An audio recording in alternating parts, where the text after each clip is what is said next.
ഇവിടെ തണുപ്പൊക്കെ സ്റ്റാർട്ട് ചെയ്ത ശേഷം നമ്മൾ ഈവനിങ്ങിൽ ഇങ്ങനെ താഴെ വന്നിട്ടിരിക്കാറുണ്ട്.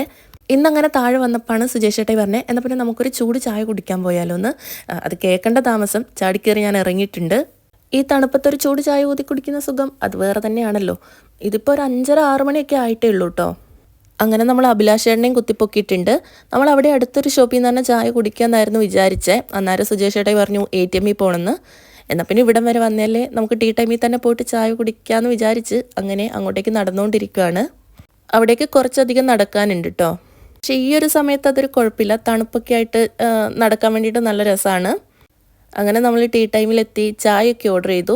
അപ്പോൾ പിന്നെ കൂടെ കഴിക്കാൻ എന്താ വേണ്ടതെന്നുള്ള പ്ലാനിങ് ആട്ടോ.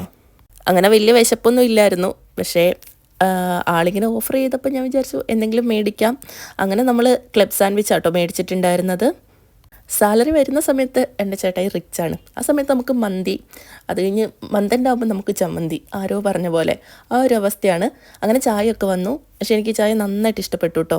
പൊതുവേ ഞാനങ്ങനെ പാലൊഴിച്ച് ചായ കുടിക്കാറില്ല, പാൽപ്പൊടി ഇട്ട് കുടിക്കൂ കേട്ടോ. അങ്ങനെ ഇതാ നമ്മുടെ സാൻഡ്വിച്ചും ഫ്രൈസൊക്കെ വന്നിട്ടുണ്ട്. ഇതും നല്ലതായിരുന്നു, നല്ല ചൂടുണ്ടായിരുന്നു കേട്ടോ.